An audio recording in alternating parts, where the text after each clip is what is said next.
Determine the current in each branch of the network in figure. देखते हैं, इसमें काफ़ी बड़ा क्वेश्चन है क्योंकि ये बैलेंस नहीं है। देखो 10/5 इज और ये 5/10 बैलेंस नहीं है, तो प्रॉपरली निकालना पड़ेगा हमें। देखो तो अगर यहाँ पे हम आई मानते हैं, ये I1 हो जाएगा, ये I2 हो जाएगा, ये I3, यहाँ होगा I1 माइनस I3, क्योंकि I1 जा रहा है तो I3 निकल गया, तो बचा क्या I1 माइनस I3, और ये दोनों ऐड हो जाते हैं तो बन जाएगा I2 प्लस I3। अब ये दोनों ऐड होंगे तो वापस I get I1 plus I2 जो कि I के बराबर है। ठीक है, अब नाम भी रखना ज़रूरी है, ABCD, नहीं तो लूप उठाओगे तो प्रॉब्लम होगी। और इसको भी ले लो XY। ठीक है, अब हम लूप बनाना शुरू करते हैं। लूप नंबर 1, इसको हम 1 लूप बोल देते हैं। ठीक है, सो लूप को हम बना लेते हैं अलग से, क्योंकि हम कंफ्यूजन ना हो, बाहर निकाल लिया करो, जैसे हम FBD में करते थे ना, फ्री बॉडी डायग्राम, देखो ऐसे ही कर लिया करो। इसमें भी कनेक्टेड है ऐसा नहीं है, लेकिन हम बना नहीं रहे होता है ना। खैर, ABD और A, loop 1 that is ABDA, ऐसे जा रहे हैं। इसके मुताबिक करंट होगा तो प्लस ले लेंगे, इस डायरेक्शन के मुताबिक नहीं होगा तो माइनस ले लेंगे। I3, this is 5 ohms, this is 5 ohms and this is 10 ohms। शुरू करें। हमारा किरचॉफ वोल्टेज लॉ ये कहता है कि इधर सारे EMF होने चाहिए, पर इस पूरे ट्रायंगल में कहीं सेल नहीं है, तो 0 EMF। अब शुरू हो जाओ डायरेक्शन ऑफ करंट के हिसाब से। दिस वाज I1 है ना, सो I1 into 10 plus I3 into 5, और ये minus I2 into 5। So we have 5 से काट सकते हैं ना, 2I1 plus minus I2, order में लिखना, plus I3 equal to 0, that is first. ठीक है, अब लूप 2 में बना लो इसे भी। जितना इत्मीनान से करोगे एक बार में आंसर आ जाएगा सही, और अगर जल्दबाजी करोगे तो 2 बार करोगे, अल्टीमेटली टाइम डबल लग जाएगा और आंसर भी सही नहीं आएगा। तो बहुत आराम से करिए, देखिए कितने आराम से कर रहा हूँ मैं, कोई जल्दी नहीं है। I3 I2 plus I3, this is I1 minus I3। ठीक है, अब आप उल्टा ले लो ऐसे, क्योंकि फिर 2 प्लस आ जाएंगे ना, सही रहेगा। ऐसे लोगे तो 2 माइनस आ जाएंगे, क्योंकि एक ही डायरेक्शन होगा, उससे फ़र्क नहीं पड़ता माइनस प्लस से, बस थोड़ा सा अच्छा लगता है दिखने में। माइनस में ब्रैकेट लगाना पड़ जाता है, फिर प्रॉब्लम ये है। तो चलिए लूप का नाम भी रख लेते हैं उस तरीके से, BDCB। शुरू करते हैं। इस लूप में भी कहीं EMF नहीं है, 0, और इधर 5I3 plus 10I2 plus I3, एक ही माइनस साइन आया बस, माइनस का 5I1 माइनस I3। ठीक है, so we can write this is minus 5I1 and then I have minus minus plus 5I3 plus 5I3, तो वो पहले बाद में लिखेंगे। I2 लिख लेते हैं पहले, 10I2 और फिर plus 5I3 plus 5I3, 10 plus 10 20I3 equal to 0। 5 से काट दो, इनफैक्ट माइनस 5 से काट दो, सही रहेगा। I1 minus 2I2 minus 4I3 equal to 0। ये आपकी सेकेंड इक्वेशन आ गई। नव आता है लूप 3। एक बात ध्यान रखना, कभी भी 3 इक्वेशन में ऐसी बना लेना जिसमें तीनों में एंड में 0 हो सकता है। आप सोच रहे हो अब मैं चौकोर लूप ले लूँ, फिर से आपको 0 मिल जाएगा, क्योंकि उस चौकोर लूप में भी कहीं EMF नहीं है। ऐसी इक्वेशंस मैथमेटिक्स में होमोजीनियस इक्वेशन हो जाती है, इसमें इनफाइनाइट नंबर ऑफ सॉल्यूशन आने लगते हैं। इसलिए एक इक्वेशन तो ऐसी होनी चाहिए जिसमें कोने में एक नंबर हो। तो हम क्या लेंगे, हम ये वाला लूप लेंगे जिसमें बैटरी सेल है। नाम लिख लो, AX ADCY Y, और बंद कर लो लूप X। बंद हो गया। तो स्टूडेंट्स, असल में उस वीडियो में ये पार्ट कट गया था, तो मैं अलग से इसको ऐड करके डाल रहा हूँ। तो मैं ये पार्ट बता रहा हूँ कैसे हुआ। तो मैंने लूप कौन सा लिया था, XADC Y, ये वाला। तो इसको मैंने बना लिया यहाँ पे, ये वाला देख सकते हैं आप, XA, ये हमारा D था, ये C पहुँच गए थे, और ये Y। इस लूप पे हम क्लॉकवाइज चले हैं। 10 इज इक्वल्स टू, इस वाली 10 वाली रेजिस्टेंस में कितना करंट गया, पूरा I1 प्लस I2 लिख दिया मैंने। गया तो I था, मैंने पहले ही खोल के लिख दिया I1 प्लस I2। फिर 5 में I2 गया, और I2 प्लस I3 गया 10 में, ठीक है।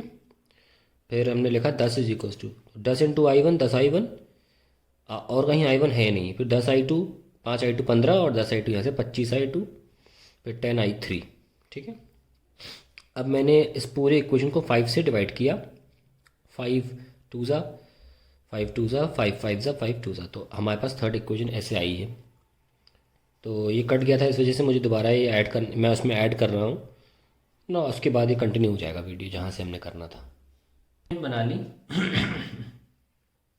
अब इनको साइमल्टेनियसली सॉल्व करना है, ओके, और आंसर मिल जाएगा। तो अब इसके लिए हमें एक पेज चाहिए पड़ेगा। Let us find out.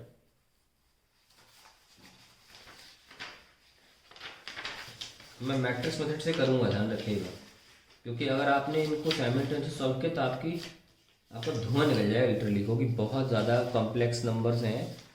Complex number maths वाला नहीं, वैसे कॉम्प्लेक्स है, कॉम्प्लेक्सिटी ज़्यादा है इसमें। तो हम क्या करेंगे, सबसे पहले मैट्रिक्स में रखने की कोशिश करेंगे। उसके लिए हम इक्वेशन को पहले लिख लेते हैं, और सबसे मैंने आपको मैट्रिक्स समझाया था कि जिसके आगे 1 लगा हो वो सबसे ऊपर रखें। तो मैं दूसरे नंबर वाली पहले लिखूँगा, I1 minus 2I1 minus 2I2 sorry 4I3 equal to 0। फिर आप कोई भी लिख लो, 2I1 minus I2 plus I3 equal to 0, और लास्ट में 2I1 plus 5I2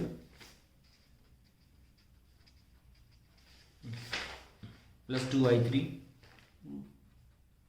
equals to 2। Now matrix में रखो। ये इसलिए नहीं होता, देखो जल्दी तो होता है इससे, लेकिन मेरा जल्दी का मेरा उद्देश्य कभी नहीं रहता। एक बार में एक्यूरेसी से आंसर आना चाहिए, ये उद्देश्य रहता है बस। -2 कोफिशिएंट लिख रहा हूँ, ये I1 के, यहाँ I2 के, -2 -1 5 -4 1 एंड 2। यहाँ लिख लो I1 I2 I3, और यहाँ लिख लो 0 0 2। ये लीजिए। तो पहला जो स्टेप होगा उसमें हमें इनको दोनों को 0 बनाना है। तो लो बना लिए 0। कैसे बनाया होगा, 2 को 0 बनाना है तो 1 की मदद लेना है ना, 2 टाइम्स मल्टीप्लाई कर देना 1 को। और मैट्रिक्स में ये होता है कि सब पूरा एक साथ चलता है, फिर तो -1 में भी 2 टाइम्स मल्टीप्लाई करके माइनस करना है। सो -1 minus 2 times of -2 that will B +3, है ना। एक बार आप दिमाग में लिख लो, चाहे यहाँ लिख लो, -1 माइनस 2 टाइम्स ऑफ -2, तो +4 -1 3 आ जाएगा। ऐसे ही 5 माइनस 2 टाइम्स ऑफ यहाँ आ जाएगा 9। उल्टा ऐड हो जाएंगे ना ये, क्योंकि -9 लगा है। अब बारी 1 की, 1 माइनस 2 टाइम्स ऑफ ये 9 आ जाएगा, और 2 minus 2 times of 4 that will B 10। हो गया, 2 4 ज़ा 8 एंड 10 हो जाएगा, ठीक है। इनको चेंज नहीं करते, ये ऐसे ही रहते हैं, ये अपने आप फिक्स हो जाएंगे अपने आप आंसर के रूप में। ये 0 ये 0 0 माइनस कुछ भी करते हो कोई फर्क तो पड़ना नहीं, तो ये भी सेम ही रहेगा क्योंकि ऊपर 0 है। नाउ हमारे पास एक ही स्टेप में एक एलिमेंट एलिमिनेट हो गया लेटर। अब बाहर निकाल लो इन्हें, 3I2 प्लस 9I3। देखा, ये फ़ायदा रहता है एलिमिनेशन का, इक्वल टू 0। एंड दूसरी इक्वेशन है 9I2 plus 10I3 equals to 2। हम देख सकते हैं कि इसमें 0 आने की वजह से एक फ़ायदा हो गया है ना। तो we can write 3I2 equals to -9I3, या I2 की जगह यहाँ लिख सकते हैं -3I3। यहाँ लगा दीजिए 9 माइनस का 3I3 plus 10I3 equals to 2। तो माइनस का 27I3 plus 10I3 equals to 2। तो I3 आ जाएगा 2/17 नेगेटिव में, ये लीजिए, और नेगेटिव आए तो नेगेटिव ही रखे रहने देना। I3 आ गया, लगे हाथ, I2 भी आ जाएगा, 3 टाइम्स है इसका, और माइनस में तो प्लस हो जाएगा 6/17 एम्पियर। और ऊपर की इक्वेशन से I1 निकाल लीजिए। तो कितनी जल्दी सॉल्व हो गया, देखा, बहुत जल्दी सॉल्व होता है ये। 2 times of I2 that is 6/17 ampere, और plus 4 times of I3 is minus का 2/17 ampere, so it will be 12/17 ampere minus 8/17 ampere, it will be 4/17 ampere. I1 आ गया, we have I1, we have I2 and we have I3। अब हमें सारी branches में निकालना है, तो हम अब I1 I2 I3 तो निकाल लिया। I1 किस में था, एक तरह से ब्रांच AB में था, तो नाम लिख लेते हैं, AB में था। I2 किस में था, AD, और I3 किस में था, BD, है ना, ये I3 आ गया हमारा। अब बारी आती है हमारी ब्रांच BC में। IBC जो था वो था I1 minus I3, that will B I1 is, अच्छा सॉरी, ये तो I1 आया ना, I3 ये I1 है, I3 है, सो I1 इज 4/17, है ना, तो ये AB ही रहेगा। 4/17 माइनस I3 इज माइनस का 2/17, दैट विल बी 6/17। फिर हमारी आती है आपकी DC में। IDC is I2 plus I3, and that will be I2 कितना है, 6/17 प्लस I3 is माइनस का 2/17, that will be 4/17 एम्पियर। और फाइनली हमारा 10 ओम में कितना जाएगा, XY ब्रांच में, IXY, it will be I1 plus I2। I1 कितना है, 4/17, और I2 है 6/17, that will be 10/17 ampere. So that these are the answers to the question. लंबा क्वेश्चन होता है, अगर बीटस्टोन बैलेंस नहीं तो लंबा होता है। आप खुद सोचो कितनी आसानी से सॉल्व हुआ है, सारे आंसर सही है, मुझे याद हैं आंसर्स। NCERT का बड़ा फेमस क्वेश्चन है भी, लेकिन अगर आप एलिमिनेशन मेथड से करोगे ना बहुत टाइम लगेगा आपको, ठीक है। चलिए, हो गया।